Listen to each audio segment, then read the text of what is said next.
Assalamu alaikum everyone. Welcome back to another episode of Alumni Talk series. I'm your host Maliha Humayun. I'm working as a cluster manager at Amal Academy. Today with me, I have a very special guest.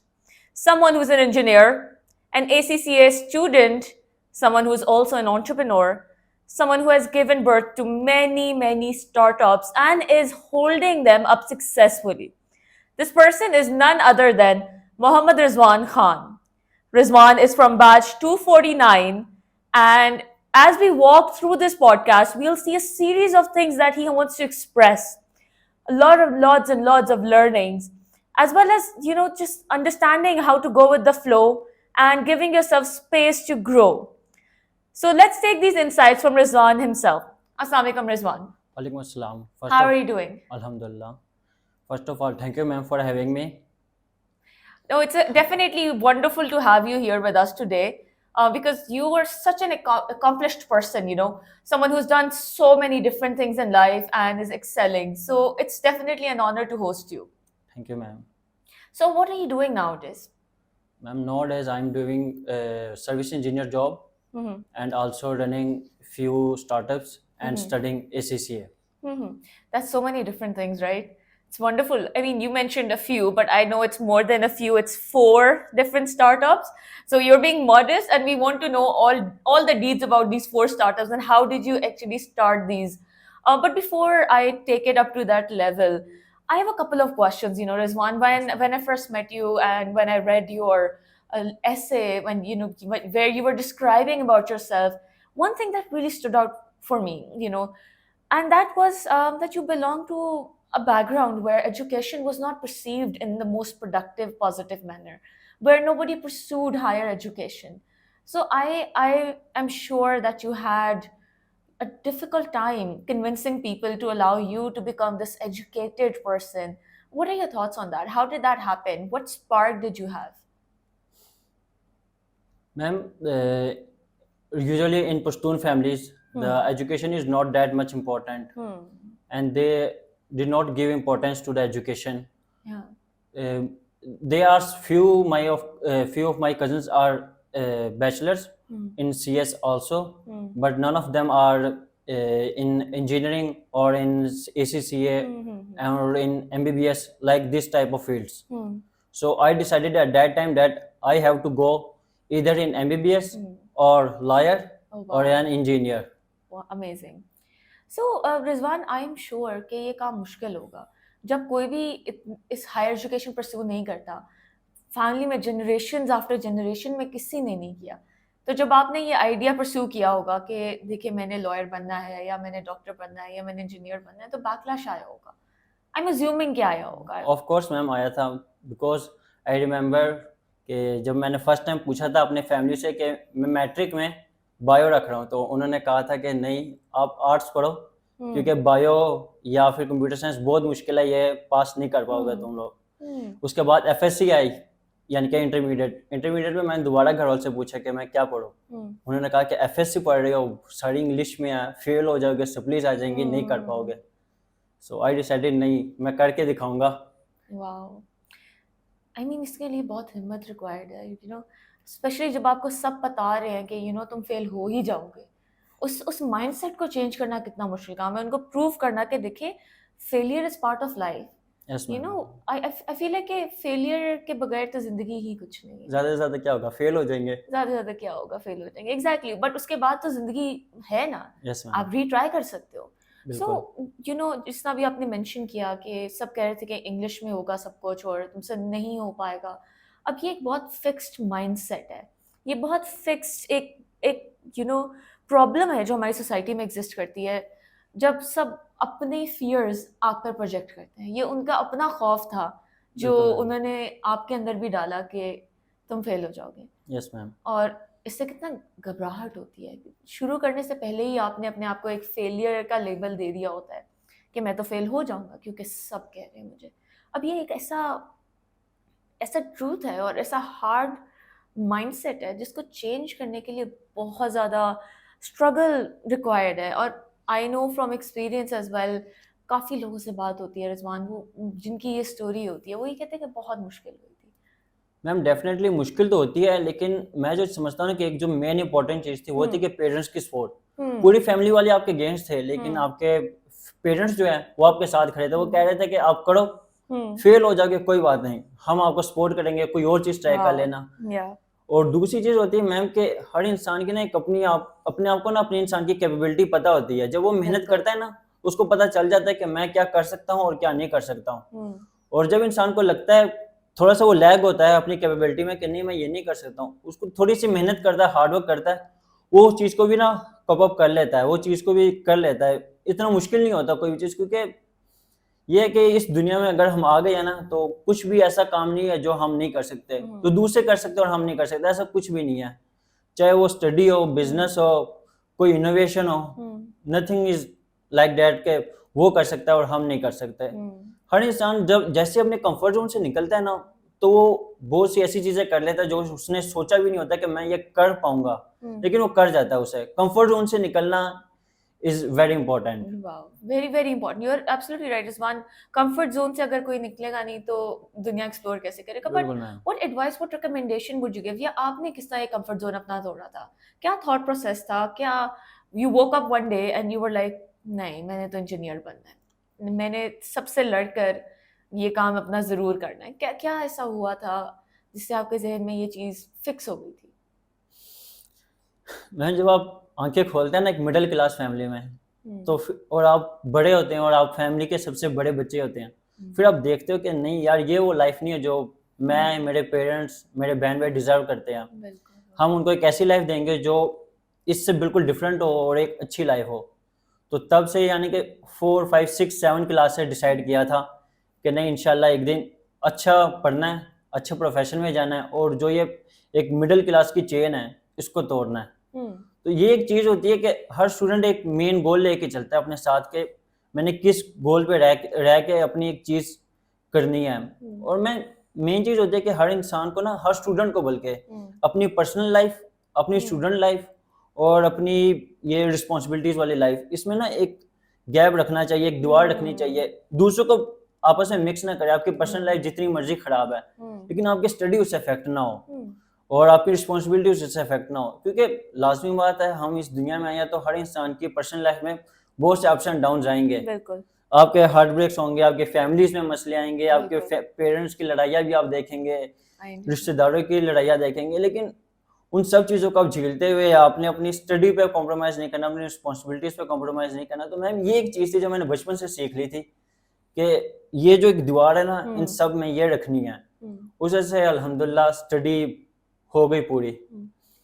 Rizwan, बहुत बहुत mesmerising बातें कर रहे हैं आप। I mean as a young child, 4, 5, 6 class का बहुत छोटा बच्चा होता है, और यू नो उसकी ऑब्जर्वेशन, यूर राइट, उनकी बहुत ज़्यादा स्ट्रॉन्ग ऑब्जर्वेशन होती है and they feel things to a different level. You know हमें लगता है ऐसे जैसे बच्चे चीज़ों को फील नहीं कर रहे, बट आई थिंक वही सबसे ज़्यादा चीज़ों को फील कर रहे होते हैं और वही सबसे ज़्यादा चीज़ों को ऑब्जर्व भी कर रहे होते हैं। एंड आई थिंक मैं भी और जो हमारे व्यूअर्स हैं, हम ये जानना चाहते हैं लाइक कि आपने कोप कैसे किया था? आपने किस तरीके से बैलेंस रखा इन दोनों चीज़ों के बीच में कि प्रोफेशनल लाइफ और एजुकेशन लाइफ डिफरेंट है और पर्सनल लाइफ डिफरेंट है? जिस तरह अभी आप कह रहे हैं, पर्सनल लाइफ में बहुत चीज़ें चल रही होती हैं, बहुत सारे अप्स एंड डाउन्स आ रहे होते हैं जो अल्टीमेटली हमारी मेंटल हेल्थ को भी अफेक्ट करते हैं, हमारी पर्सनालिटी को भी अफेक्ट करते हैं, हमारी कैपेबिलिटी, अपने ऊपर भरोसा, एतमाद, इन सब चीज़ों को यू नो ये इफेक्ट देती है पर्सनल लाइफ। तो फिर आपने किस तरह वो लाइन ड्रॉ की जिसकी आप बात कर रहे हैं? मैम पर्सनल लाइफ जो है वो हर इंसान को अफेक्ट तो करती है, लेकिन जब आप अपने इर्द गिर्द के माहौल को देखते हैं और अपने फैमिली को देखते हैं, यानी कि आप अगर एक इंस्पिरेशन बनना चाहते हैं अपनी इन्वायरमेंट के लिए, अपनी सोसाइटी के लिए, जैसे कि जहाँ अभी इवन कि हम लाहौर में रहते हैं, लेकिन जिस एरिया में रहते हैं वहाँ पे बहुत यानी कि 90% है जो अंडर मैट्रिक है, अंडर ग्रेजुएट्स नहीं, अंडर मैट्रिक है। लेकिन अगर आपने उनके लिए एक इंस्पिरेशन बनना है कि यार मैं पढ़ चुका हूँ, देखो मैं 6 फिगर्स कमा रहा हूँ 24 साल की उम्र में, तो आप लोग भी पढ़ो, आप लोग भी कमा सकते हो। तो ये एक चीज़ होती है, ये आपको इंस्पायर करती है कि यार आपकी पर्सनल लाइफ जैसी मर्जी है, लेकिन आप अपनी स्टडी को सही पूरा टाइम दो, सही से उसे पढ़ो। आपको सारी रात बैठ के पढ़ना पड़ा है, पढ़ो। जैसे मैम मैट्रिक में हम उर्दू मीडियम पढ़े हुए थे, एफएससी में आए तो सारा इंग्लिश मीडियम था। पहले महीने किताबों के सामने बैठ के रोते थे कि यार ये कैसे पढ़ेंगे, लेकिन क्या था, हार्डवर्क थी तो हो गया। अभी इंग्लिश में ग्रेजुएशन भी हो गई, इंग्लिश में इसी से ही है। Amazing. Stunning ovation to you.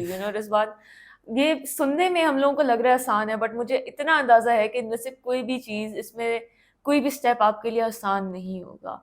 अभी आप बहुत मॉडेस्ट वे में हमारे सामने हमें ये बता रहे हैं कि आपने इस तरह किया, आपने उस तरह किया, बट मुझे अंदाजा है कि ये स्टेप्स लेना बहुत मुश्किल लगता है। एक रोल मॉडल एक ऐसी कम्युनिटी में बनना जो इन चीज़ों को बहुत ज़्यादा अप्रिशिएट नहीं करते शायद, या फिर उनको अवेयरनेस नहीं है, उसमें अवेयरनेस क्रिएट करना इज़ डेफिनेटली हीरोइक। मैं ये कहूँगी कि बहुत हीरोइक है, और सिर्फ सोसाइटी के लिए नहीं, आपके इर्द गिर्द जो एग्जाम्पल्स हैं, जो जो आपको देख के अब इस फील्ड में आएंगे, आपको तो इस बात का बहुत फख्र होता होगा कि मैं एक ऐसा एग्जाम्पल मैंने अपने लिए सेट किया, अपने घर वालों के लिए भी। ऑब्वियसली मैम होता है, क्योंकि अभी देखें जो जिस स्कूल से मैं ग्रेजुएट यानी कि मैंने मैट्रिक की थी, वहाँ पे मैं फर्स्ट है जिसने 900 प्लस लिए थे। मेरे बाद जो अगला अगला बैच था उसमें जो स्टूडेंट था उसके 950 प्लस थे, उसके बाद 980 थे। तो वो जो एक देखते हैं ना तो बहुत अच्छा फील होता है कि यार मेरे बाद एक जो बच्चों है उन्होंने पढ़ना स्टार्ट कर दिया है।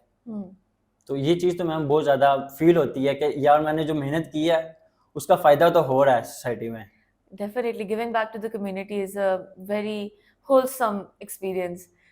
अच्छा रिजवान, अब मैं जितना आपसे पूछती जाऊँ उतनी अच्छी बातें जहन में आती जाएंगी, और उतनी अच्छी बातें हम अपने व्यूअर्स के साथ भी शेयर करते जाएंगे।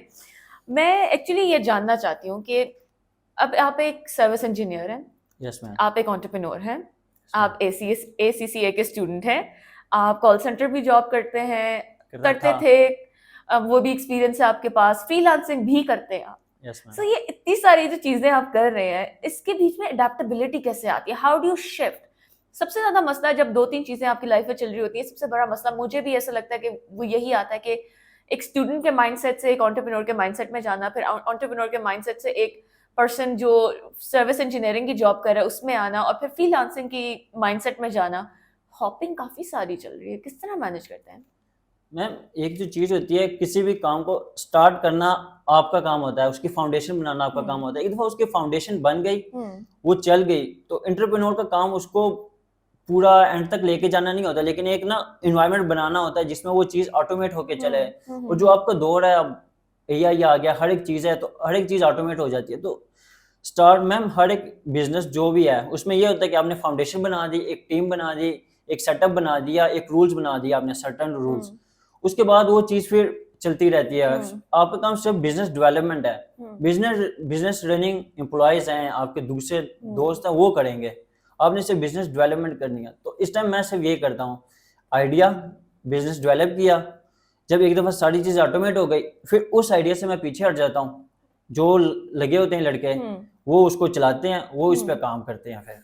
जबरदस्त। लेकिन ये जो आप कह रहे हैं ना, सिर्फ मैं इतना काम करता हूँ, ये तो इतना बड़ा काम है। और अक्सर व्यूअर्स को, और अक्सर फेलोज को, स्टूडेंट्स को, इवन एडल्ट्स को सबसे बड़ा मसला ही तो ये आता है कि शुरू कैसे करना है, शुरू कहाँ से करना है, और इन सोचों को लेके सब इतना ओवरवेल्म हो जाते हैं कि वो कहते हैं अच्छा चलो बाद में करूंगा, जब फारिग होंगी तब कर लूंगी, अभी थोड़ी सी और रिसर्च कर लेती हूँ। हम इसको टालते ही चले जाते हैं, और फिर काम हमारा उधर ही रह जाता है कहीं। Ajay, so you mentioned that you have like 4 different startups, right? Yes, ma'am. Can you share what startups are those? What do you do in those startups? Ma'am जो सबसे पहला स्टार्टअप था वो हमने स्टार्ट किया था 4th सेमेस्टर में। 4th semester? 4th semester में। Wow. उस टाइम यही था, जैसे अभी आपने कहा ना कि रिसर्च, हम भी पहले सोच रहे थे कि रिसर्च करेंगे, ये करेंगे, वो करेंगे, फिर हमने सोचा नहीं रिसर्च नहीं करेंगे, मार्केट में जंप मारते हैं। Okay. हमने अगले दिन ही अपना नाम सोचा, लोगो बनाया, अच्छा, और डिजाइनर हायर किया, उससे लोगो बनवाया, और हम चले गए द्रास पे बेचने। अच्छा, द्रास पे बेचने चले गए, और तकरीबन 10 दिन बाद अगस्त की सेल आ गई थी। अच्छा, अगस्त की सेल आई और हम पूरा, हमारा जितना भी स्टॉक था सारा खत्म हो गया। वाओ। इतनी सेल्स आ गई।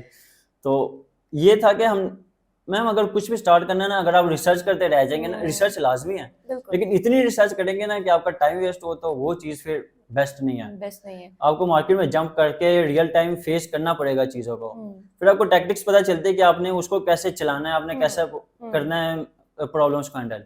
तो पहला था हमारा था वो मिलर क्योर था, मिलर क्योर, जो जिसमें हम द्रास पे बेचते थे लेदर प्रोडक्ट्स। अच्छा, अभी हमने दराज को थोड़ा सेकंड हैंड कर दिया, अब हमने अपनी वेबसाइट लॉन्च कर दिया millercure.com। Definitely a step up है ना। Yes ma'am. हम्म और जो सेकंड था वो जब मैं मुगल स्टील में जॉब कर रहा था, मेरी फर्स्ट जॉब थी मुगल स्टील में। अच्छा तो वहाँ पे मेरे एक सर थे, सर उस्मान, जिन्होंने मुझे यानी कि ये सारी फील्ड सिखाई है। अच्छा वो बैकबोन है मेरी इस कामयाबी के। बिल्कुल तो राइट। उन्होंने उनके साथ मिलकर मैंने स्टार्ट किया था इंडस्ट्री इनोवेटिव इंजीनियर्स। अच्छा मैं, सर उस्मान और मेरा छोटा भाई है अब्दुल्ला नवीद। अच्छा तो हम तीनों मिलके फिर हमने वो स्टार्ट किया। हम्म उसमें हम ट्रेनिंग सेशंस देते हैं एंड सर्विसेज भी प्रोवाइड करते हैं। हम्म इवन अब अल्हम्दुलिल्लाह हमारी लाहौर में अपनी लैब है वाह इंडस्ट्री इनोवेटिव इंजीनियर्स के नाम से। ओह वाह ओके और तीसरा है मैम, एक होता है कि आप जब खुद सारी चीज़ें फेस करते हो ना, तो आपके माइंड में होता है कि यार जो मेरे जूनियर्स आ रहे हैं और जो बाकी बच्चे आ रहे हैं वो ये चीज़ें फेस ना करें। हम्म तो हमने एक वेबसाइट बनाई है इनर्जाई इंटेलिजेंटे के नाम से। अच्छा उसमें हम, एक होती है मैम जॉब्स की मार्केट ऑर्गेनाइज्ड, एक होती है नॉन ऑर्गेनाइज्ड। हाँ हाँ ऑर्गेनाइज्ड मार्केट जॉब की वो है जिसमें इंडीड पे हम्म और लिंक्डइन में आप जॉब्स में जाएंगे तो वहां से रोजी डॉट पी के यहाँ से ऑर्गेनाइज जॉब्स आपको मिल जाती हैं। अच्छा एक होती है नॉन ऑर्गेनाइज जॉब, जिसमें फेसबुक पे पोस्टिंग हो गई। हाँ एक मैं एम्प्लॉयर हूँ, मैंने अच्छा। फेसबुक पे पोस्ट कर दी लेकिन मैंने कहीं पे उसको मेंशन नहीं किया। हाँ, लिंक्डइन में मैंने पोस्ट कर दी लेकिन कहीं पे मैंने उसको ऑर्गेनाइज जगह पे लगाया नहीं। अच्छा तो हम क्या करते हैं, उन सारी नॉन ऑर्गेनाइज जॉब्स को हाँ, उठाते हैं और अपनी वेबसाइट पे पोस्ट कर देते हैं। ऑर्गेनाइज जॉब्स को भी, नॉन ऑर्गेनाइज जॉब्स को भी, और स्कॉलरशिप्स को भी, इंटर्नशिप्स को भी। तो वो हमने एक बनाया है कि one stop solution for all the engineers, electrical, mechanical, जितने भी हैं, CSIT, वहाँ पे हम जॉब पोस्ट करते हैं और वो फ्री ऑफ कॉस्ट है। यानी कि ना आपको वो एक होता है ना कि पहले आपने लॉग इन करना है और ये चीज़ें, वो भी नहीं है। आप बस अच्छा। आए, आपने देखा जॉब है, उसकी ईमेल लास्ट डेट मेंशन होगी, आप अप्लाई करो। ना आपको लॉग इन करने की जरूरत है, ना आपको हमें कोई भी डाटा अपना देने की जरूरत है। वो हमने बनाई थी। और तीसरा मैंने बनाया था ये अभी एक और अपने हेड के साथ मिलकर। देखिए तीसरा स्टार्टअप अब हमें गिना रहे हैं और अभी भी कह रहे हैं बस थोड़ा सा ही काम किया मैंने। ये फोर्थ है, ये हमने फोर्थ है हाँ जी। ये हमने किया था शिलाजीत का। अच्छा GS शिलाजीत, ये मैम अभी हमने बिल्कुल इसको ऑन को नहीं किया क्योंकि हेल्थ केयर है तो बहुत कॉन्शियसनेस है कि जो हम लोगों को दे रहे हैं वो परफेक्ट चीज़ हो। बिल्कुल तो हमने प्रोडक्ट्स तो अभी उनकी रिसर्च कर रहे हैं, वो इदारे हैं पाकिस्तान में, वो पहले शिलाजीत को टेस्ट करते हैं। तो वो हमने दिए हुए हैं अपनी, वो शिलाजीत तक हमारी मुझे उम्मीद है कि वो परफेक्ट आएगी अब वाली, क्योंकि ये अभी ने मंगवाई है डायरेक्ट गिलगित से। तो वो अगर परफेक्ट आएगी तो हम इसको परफेक्टली लॉन्च करेंगे, फिर लॉन्च करेंगे। लेकिन अगर ये वाली आ गई तो इस प्रोडक्ट पे करेंगे, इस पे ना आई तो अगली पे, लेकिन उम्मीद है इस पे लाजमी आएगी। तो ये हमारा GSSilajit.com का नाम चले से। I wish you best of luck for that and I hope कि सही आपकी टेस्टिंग आए। अच्छा सो इंशाल्लाह सर। सो रिजवान अब बहुत सारे डिफरेंट थॉट प्रोसेसेस चलते होंगे आपके जहन में। चलिए अगर हम आपके फर्स्ट स्टार्टअप की बात करें जो पहला था जिसके आपके पास एक्सपीरियंस भी नहीं था एंड लाइक यू सेड के जिस तरह अमल में कहते हैं ना जस्ट स्टार्ट ये अमल से सीखा था। जबरदस्त। अमल डेफिनेटली जस्ट स्टार्ट जरूर सिखाता है और लेकिन फिर भी लोगों को हेजिटेंस होती है। बिल्कुल होती है। They want to do it, but there are a lot of fears. There's a lot of ambiguities. There's a lot of negative thoughts. I want कि आप हमारे viewers के साथ थोड़ा सा share करें कि thought process होता क्या है, आप किस तरह से research करते हैं, कौन से resources हैं जहाँ से हम research कर सकते हैं कि कौन सा business idea work करेगा। बिजनेस में जिस तरह entrepreneurship में गैप सबसे important चीज़ होती है। Yes, ma'am. और अक्सर हमें यही होता है कि ऑलरेडी इतनी सैचुरेटेड मार्केट है तो अब क्या करूं मैं डिफरेंट कहाँ से लेकर आऊं। तो मुझे ये थॉट प्रोसेस थोड़ा सा समझाएं किस तरह से वर्क करता है। मैम मार्केट में ऑब्वियसली हर एक प्रोडक्ट, हर एक बिजनेस ऑलरेडी है। आपने देखना होता है कि गैप कहाँ पे है। पेन पॉइंट अपने अपना कस्टमर का समझना है। जहाँ पे आपको पेन पॉइंट समझ आ गया वहाँ पे आपने विन कर जाना उसे। बट पेन पॉइंट ढूंढना कैसे है? पेन पॉइंट ढूंढना कैसे है मैम, इसके डिफरेंट तरीके होते हैं। एक होता है जो यूजुअली लोग यूज करते हैं कि सर्वे बना दिया है। अच्छा। एक होता है कि आप खुद गए हो मार्केट में, उतरे हो। अच्छा। यानी कि लॉन्च नहीं किया लेकिन आप गए हो मार्केट में, वहाँ पे डिफरेंट लोगों से पूछ रहे हो कि यार ये प्रोडक्ट है तो इसका जो कस्टमर्स हैं वो क्या फीडबैक दे रहे हैं। जैसे अगर आप लोकल मार्केट्स में जाएंगे ना तो वहाँ पे आपको अच्छे से पता चल जाता है। जैसे लेदर है तो हम लेदर वाले 2-3 दुकानों वालों के पास गए जो ये बेच रहे थे कि यार ये क्या सिस्टम चल रहा है इनका, जो कस्टमर्स है वो आ रहे हैं या नहीं आ रहे, आपकी डेली सेल्स कितनी चल रही हैं। आपको पता चल जाता है कि मैंने इन्वेस्टमेंट करनी है या नहीं करनी। मैम एक जो और चीज़ है ना, स्टार्टअप स्टार्ट करने में हर एक को लगता है कि मेरे पास 10-15 लाख रुपए होंगे तो मैं स्टार्ट करूंगा। ये मुझे भी लगता है। तो इसके बारे में क्या करना चाहिए? मैम ऐसा नहीं होता कि आपके पास पैसे होने चाहिए, आपके पास एग्जीक्यूशन प्लान होना चाहिए। अगर आपके पास एग्जीक्यूशन प्लान है ना और आपके पास राइट पर्सन है अपने बैक पे, मैं कहता हूँ कि अगर मेरे 4 स्टार्टअप्स हैं ना, तो अगर मेरे पीछे मेरा भाई ना होता ना तो बहुत मुश्किल होता मेरे लिए स्टार्ट करना। अब्दुल्ला ने मुझे हर जगह सपोर्ट किया है। वो था यानी कि मुझे अगर कहीं आइडिया में मैं लैग हो रहा था तो वो मेरा साथ देता था, कहीं पे पैसे की प्रॉब्लम आती थी तो वो साथ देता था। इसके अलावा मैम ऑब्वियसली एक आपके पास जुगाड़ कहते हैं उसे लोन। ठीक है, ठीक है। आप लोन लो, आपके जैसे ही स्टार्ट काम चल जाए, आप सबसे पहले काम अपना प्रॉफिट ना निकालो, लोन पे करो। हमने तो अपने चारों स्टार्टअप्स लोन लेके स्टार्ट किए थे। अच्छा, सो क्या प्रोसेस होता है? अब जैसा लोन के इर्द गिर्द भी काफ़ी मिसकंसेप्शंस हैं, कि कर्जा देना पड़ेगा, लोन किस तरह लें, ना लें, क्या होगा, मार्कअप क्या हो गया, परसेंटेजेस की बातें आ जाती हैं जिससे लोग फिर घबरा जाते हैं। सो जब आपने लोन वगैरह की आइडेंटिफिकेशन करनी थी, कोई कोई स्कीम है ऐसी या कोई पर्टिकुलर टाइप है लोन की जो आप हमें बता सकते हैं कि लिया जा सकता है, या जो मे बी स्टूडेंट्स ले सकते हैं या यंग एंटरप्रेन्योर्स ले सकते हैं? थोड़ी सी गाइडेंस अगर दें तो। मैम मैंने तो जो लोन लिया था वो तो जैसे मैंने आपको स्टार्ट में बताया कि पेरेंट्स सपोर्ट है, पेरेंट्स ने दिया था और अच्छा, अच्छा, दोस्त हैं अच्छा, जो स्कूल से मेरे साथ चल रहे हैं, अच्छा, तो उन दोस्तों से लिया था लोन। अच्छा, मैंने अच्छा, किसी स्कीम से या मार्कअप, क्योंकि एक वो हराम की जिद है, अच्छा, अच्छा, तो अच्छा, इस वजह से उन साइड से तो हम कभी गए नहीं, अच्छा, ठीक है, तो दोस्तों से लिया था और अच्छा, पेरेंट्स से लिया था। ये लोन हमने ऐसे लिया था। ठीक है। मतलब लोन के बहुत सारे टाइप्स भी हो सकते हैं। कभी-कभी इस तरह होता है ना कि गवर्नमेंट की भी स्कीम्स होती हैं यस कि मैम। ग्रीन इनिशिएटिव है, आप ग्रीन इनिशिएटिव का कोई बिजनेस आइडिया लेकर आएँ और फिर उसके लिए उसके अगेंस्ट आपको कुछ पैसे दिए जाते हैं और आपने अपना आइडिया प्रेजेंट करना होता है। डिफरेंट डिफरेंट एंटरप्रेन्योरियल कॉम्पिटिशंस भी होती हैं। आई थिंक वो भी एक अच्छा सोर्स होता है। Yes ma'am. अपना इंक्यूबेशन सेंटर्स जिस तरह होते हैं, अब जैसे अलम्स में एक है, आईटीयू में है, तो वहाँ पे भी आई गेस अपना आइडिया लेके जाया जा सकता यस है। मैम, अभी इस टाइम चल रहा है जिंदगी, अच्छा, वो बहुत ज़्यादा सपोर्ट करता है अच्छा, अच्छा। आइडियाज़ को।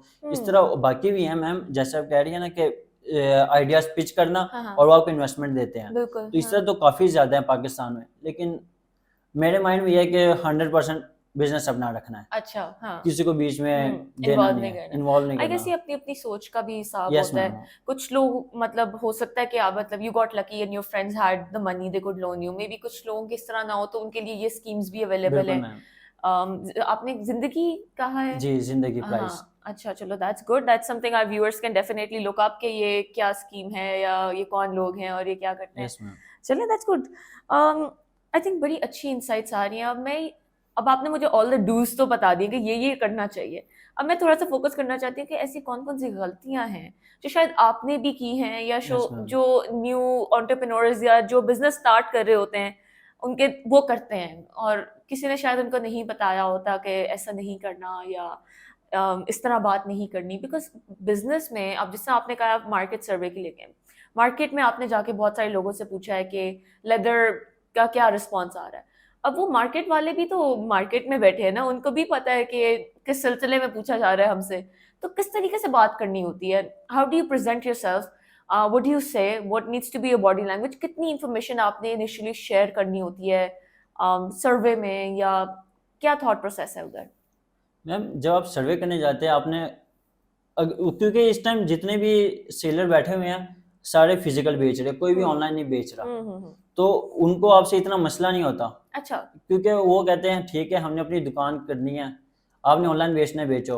इवन कि अगर आप उनसे अच्छी कन्वर्सेशन करें तो वो आपको सामान भी प्रोवाइड कर देते हैं, कहते हैं अच्छा। ठीक है हम आपको प्रोवाइड करेंगे होलसेल रेट पे, अच्छा। आप हमारे साथ मिलके काम करो। अच्छा। और दूसरी मेन चीज़ होती है जब आप स्टार्टअप को स्टार्ट करते हैं ना, तो अभी जो पाकिस्तान में चल रहा है कैलकुलेशन नहीं करते लोग। बिल्कुल, आई एग्री ऑन दैट। लिखना पड़ता है सब चीज़ों को कि क्या हिसाब होगा, यस मैम। फाइनेंशियल शीट्स बनानी पड़ती हैं आई यस थिंक। मैम। हाँ, चलो दैट्स गुड। अभी आपने कहा कि आप अगर अच्छे से बात करो उनसे, तो वो अच्छे से बात करना हम किस चीज़ को कहेंगे यहाँ? मैम फ्रेंडली आपने टॉक करनी है, किसी को ना चैलेंजिंग वे में नहीं लेना हाँ। कि आप उसको चैलेंज कर रहे हो कि यार मैं तेरे से ज्यादा बेच के दिखाऊंगा, अच्छा, वो चीज़ नहीं। हाँ, आप हाँ, उसे अस्सलाम वालेकुम क्या हाल है बातचीत करो, हाँ। थोड़ा सा उसको बोतल शोतल पिलाओ। चलता है, ये तो ज़रूरी भी होता है आई थिंक, बिकॉज़ अगर आपने किसी से काम लेना है तो थोड़ा बहुत तो आप उनके साथ आराम से बैठते हो, कोई चाय का कप होता है इन्वॉल्व्ड उस सब में। I understand, I think it's about how you before even starting the business, it's how you represent the business. और मैम फर्स्ट फर्स्ट मुलाकात में इस तरह की हरकतें नहीं करनी कि आप उसे पहली मुलाकात में आप उसे पूछ लो कि बिजनेस क्या है, कितना सेल हो गया, अच्छा। ये चीज़ आहिस्ता आहिस्ता हाँ, चलो ये भी एक अच्छी इंसाइट है, लाइक यकीन जीत के।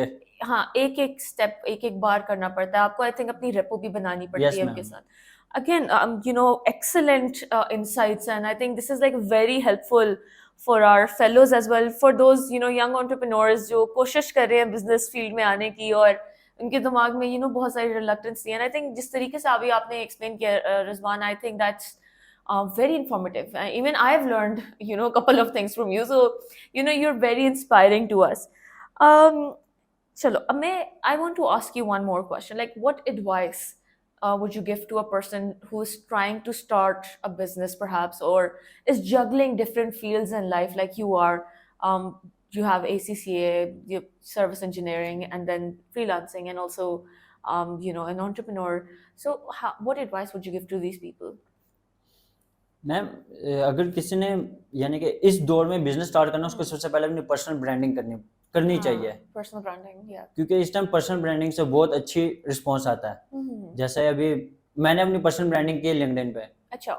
लिंक्डइन से मैंने हर एक बिजनेस की लीड जनरेट की लिंक्डइन से।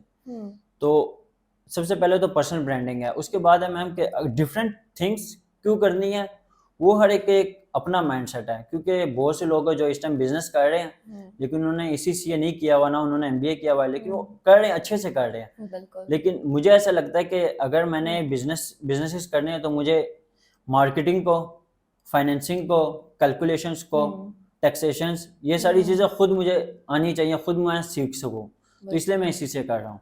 वाह, ओके। और फ्रीलांसिंग वो तो पैसे कमाने के लिए कर रहे हैं। हाँ, बिल्कुल।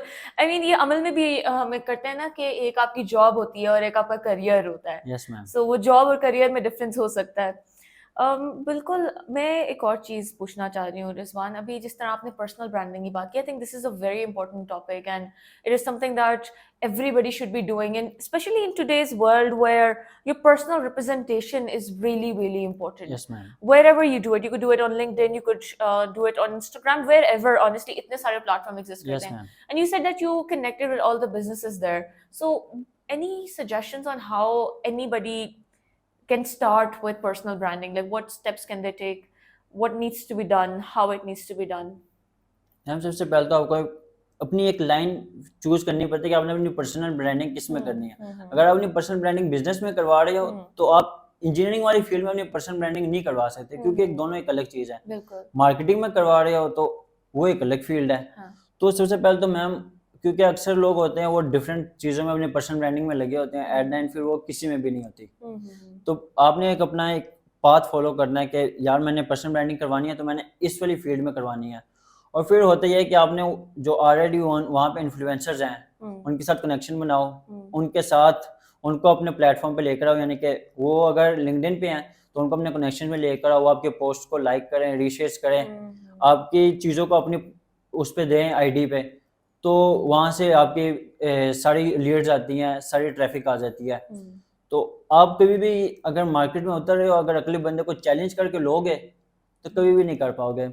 डक्की भाई जो है वो तो जब बड़ के साथ भी आता है, वो ली नानी वाले के साथ भी आता है, ये सब आपस में मिले हुए हैं। क्यों मिले हुए हैं? क्योंकि अगर एक दूसरे के खिलाफ होंगे तो फिर नहीं जीत एक दूसरे की फैन फॉलोइंग बोरो करते हैं ना। Yes ma'am. कंटेंट शेयर हो रहा है, जहां भी शेयर हो रहा हो पॉजिटिव रिव्यू आना चाहिए। ऐसा ही है ma'am.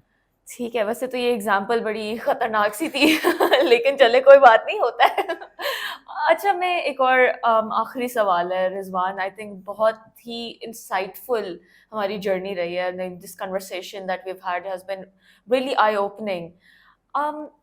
growing up, like you said you learned a lot of things on your own, and you had to learn from experience. You had to go through it to know कि ऐसे नहीं ऐसे करना था, to know what needed to be done differently, what needs to be done, and when it needs to be done. You learned that, जितना भी आपने mention किया, like 4 or 5 class में छोटे baby, so वो छोटा बच्चा होता है। So my question or you could say, what I want to know is like if you could go back in time and if you could speak to that little boy, who made up his mind that I want to be an engineer, I want to be either a doctor or someone important, someone with influence, what's one thing that you would tell that little Rizwan? Ma'am जो लोग बोलेंगे वो तो बोलेंगे, आपको वही करना है जो आपको करना है। और जो मेन चीज़ है वो आपने अल्लाह पे अपना फेथ लाजमी रखना है। अब जो मांगोगे वो अल्लाह देगा, थोड़ा देर बाद दे, उस वक्त दे दे, दरमियान में दे दे, लेकिन वो आपको देगा। जितना आपका अल्लाह से अपना कनेक्शन स्ट्रॉन्ग होगा उतना ही अल्लाह आपको सपोर्ट करेगा। जो आप अगर ये कहेंगे कि यार मैं मांग रहा हूँ लेकिन मुझे नहीं मिल रहा, ये पार्ट ऑफ लाइफ है। किसी को जल्दी दे देता है अल्लाह, किसी को थोड़ी देर बाद देता है, लेकिन फेथ होना चाहिए। और दूसरा, पेरेंट्स की सपोर्ट लाजमी हासिल करो। पेरेंट्स की सपोर्ट के बगैर कुछ भी नहीं कर सकते। I agree. I think that's really beautiful, and I think that's like the perfect end to the podcast as well. Staying steadfast, resilient, and believing and having faith are really important foundations of success, I think. And anybody who's looking forward to be successful has to have faith, has to have a certain level of resilience in them. जितना अभी रिजवान ने कहा कि लोग तो बहुत सारी बातें करते हैं, यू हैव टू पिक कि कौन सी बातों का असर आपने लेना है, what are things that you have to listen to, what are things that you just have to ignore. And I know it's hard. I know sometimes it's really hard to ignore some things that are being said to you right to your face. But it's also really important that you remember, that everybody who's watching, that you all remember that life, everybody's living their own life. You're living your own life, and someone else's experiences don't have to be yours. You get a new life, you get a life that independent of anybody else. So take that chance, do that thing that you really love and be kind to yourself. I think one of the most important things is to be kind to yourself, right, Rizwan? अपने साथ हमदर्दी होनी चाहिए आपको, और अपने पे थोड़ा रहम भी होना चाहिए, क्योंकि आई थिंक सबसे ज़्यादा सख्ती हम अपने साथ खुद ही करते हैं. Yes ma'am. So on that note, I think I am going to just be very thankful to you, Rizwan, for all the beautiful insights that you've shared. And I think it has been remarkable just having this conversation with you and decompressing on the myths of entrepreneurship and how do we actually break free of those shackles and those really negative thoughts that we have. And on that note, I want to also just say that I, as a person, I'm incredibly proud of how far along you've come, and all your learnings and how well you have been able to demonstrate in front of everybody today. So kudos to you, and lots of clapping for you as well. And thank you so much for taking out time and joining us today. Do you have any final remarks that you would like to say? Ma'am, अगर इस platform पर मैं आया तो मैं एक message, पता नहीं पहुंचता है या नहीं पहुंचता है, जिनका ये काम है, लेकिन एक चीज़ होनी चाहिए कि जितने भी हमारे गवर्नमेंट के इदारे हैं ना, उनमें जो एजुकेशन है वो बेटर होनी चाहिए। मैं खुद गवर्नमेंट कॉलेजेस, गवर्नमेंट स्कूल से पढ़ा हूँ, तो वहाँ पे इंग्लिश क्या, मैथ, उर्दू, किसी भी चीज़ की तरफ ना ध्यान नहीं होता, किसी भी टीचर का, किसी भी चीज़ का। शायद मैं लकी था कि मुझे टीचर मिल गए, 2 टीचर, सर ताहिर और सर शहबाज, जिन्होंने मुझे कहा कि आप डिफरेंट हो अपनी क्लास से, आप कर लोगे। मैं था, एक मेरा दोस्त था सिराज, तो हमें टीचर्स ने गाइड किया, लेकिन हर किसी को ये अपॉर्चुनिटी नहीं मिलती। तो इन गवर्नमेंट इदारों में होना चाहिए इस तरह टीचर्स को, कि वो स्टूडेंट्स को इनकरेज करें और उनको अच्छे से पढ़ाएं। ये एक मैसेज है, पता नहीं पहुंचता है या नहीं पहुंचता जिनके लिए है। I mean, I know that the government is trying really hard to work on these initiatives as well, and trying to make education more accessible, of course, with time. And of course, the message is going to be well received, inshallah. Don't worry about that. And thank you so much once again, Rizwan, for joining us. And take care of yourself, and I'll see you sometime soon. Allah Hafiz. Allah Hafiz, ma'am. Allah Hafiz, everyone.